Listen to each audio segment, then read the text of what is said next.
Halo, Assalamualaikum. Saya Indah Simakinin. Video kali ini merupakan bagian dari video tutorial membuat template Microsoft Excel untuk pencatatan dan juga penghitungan arisan. Nah, pada video kali ini terlebih dahulu saya akan memperkenalkan mengenai rumus-rumus Microsoft Excel yang biasa digunakan untuk pencatatan dan juga penghitungan arisan. Nah, langsung saja kita masuk ke Microsoft Excel-nya.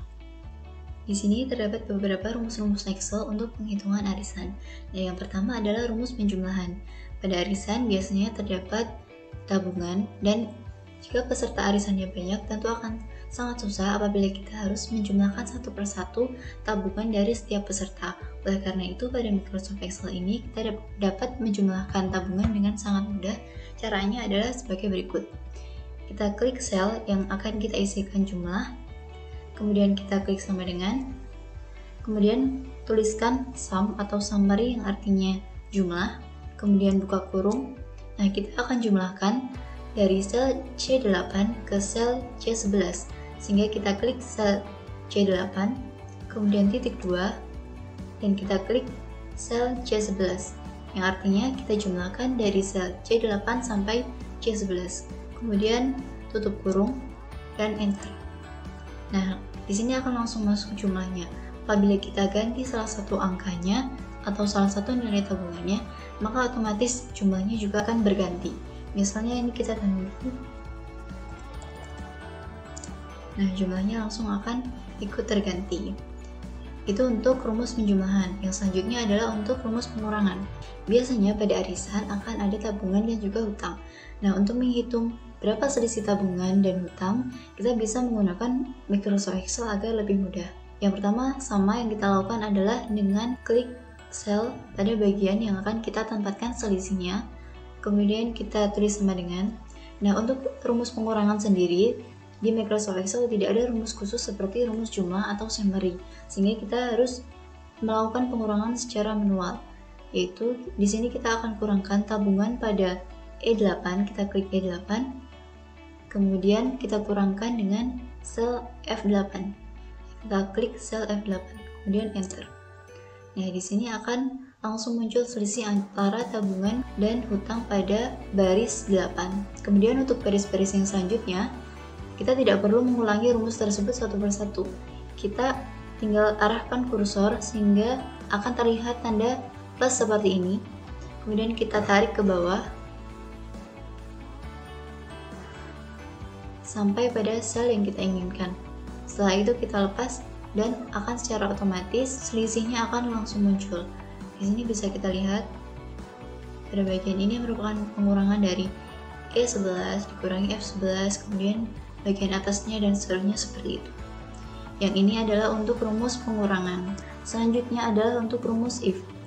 Di sini pada bagian keterangan saya menginginkan ada keterangan lunas dan juga belum lunas. Keterangan lunas akan dituliskan apabila jumlah cicilan 1, 2, sampai ke 3 itu sama dengan jumlah hutangnya. Nah, di sini saya akan menjelaskan mengenai rumus yang bisa menampilkan keterangan tersebut secara otomatis tanpa kita harus menghitungnya satu per satu. Pertama, kita tempatkan kursor pada sel yang akan kita isi. Kemudian, kita klik pada bagian insert function. Kemudian kita cari rumus if. Kita tuliskan. Nah, pada bagian ini sudah ada rumus if, kemudian kita klik OK.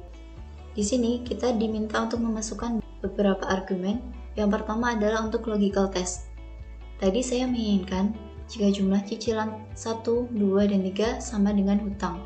Maka di sini saya tuliskan sum, buka kurung, kita klik K8, kemudian titik 2, kita klik M8 yang artinya jumlah dari cicilan 1 sampai cicilan 3 itu sama dengan hutang yang ada pada C8. Ini untuk logical testnya. Kemudian value of true. Di sini saya menginginkan jika logical test ini benar, maka akan tertulis lunas.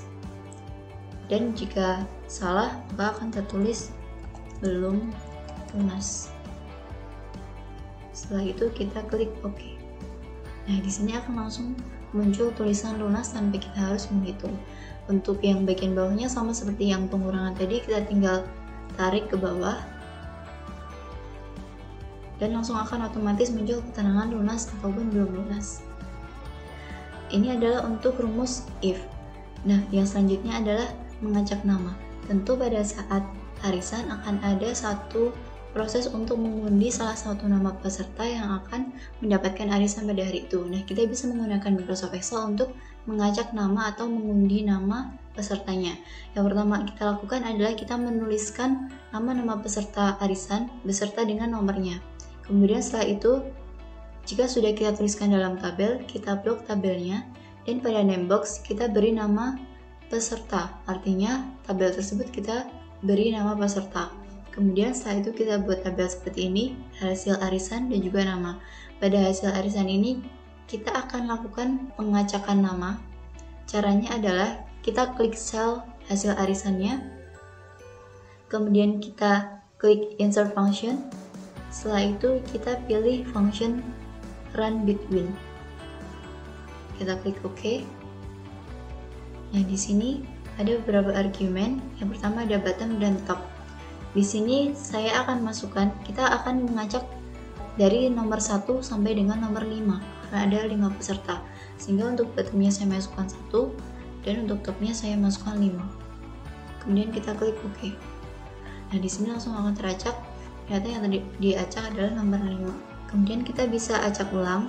Kita enter ulang.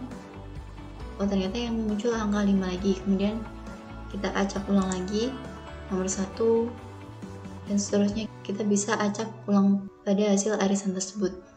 Nah, pada hasil ini masih belum muncul nama dari si nomor 4 ini siapa, kemudian si nomor 1 dan sebagainya siapa, belum muncul namanya. Nah, untuk memunculkannya kita bisa menggunakan fungsi ini. Kita klik insert function, kemudian kita cari function lookup, kemudian kita klik OK. Nah, di sini kita juga akan masukkan beberapa argumen. Yang pertama adalah lookup value. Di sini nama bergantung pada hasil yang didapatkan pada tabel hasil arisan atau pada sel T10, sehingga kita klik sel T10 sebagai lookup value. Kemudian table array. Table array di sini adalah tabel dari peserta yang sudah kita tuliskan tadi. Jadi kita blok tabelnya, maka otomatis akan langsung muncul sebagai tabel peserta. Kemudian column index number. Nah, di sini kita menginginkan namanya muncul. Sedangkan pada tabel di sini nama adalah berada pada kolom yang kedua, sehingga kita tuliskan 2. Nah, kemudian setelah itu kita klik OK. Nah, ternyata di sini teracak ulang yang mendapatkan adalah nomor 1 dan namanya Ani. Misal kita acak ulang kembali, nomor 3 adalah Dwi. Nah, seperti itu untuk mengacak nama. Nah, sekian untuk video kali ini terkait dengan rumus-rumus Excel untuk penghitungan arisan. Terima kasih sudah menonton videonya dan nantikan video-video yang selanjutnya. Terima kasih.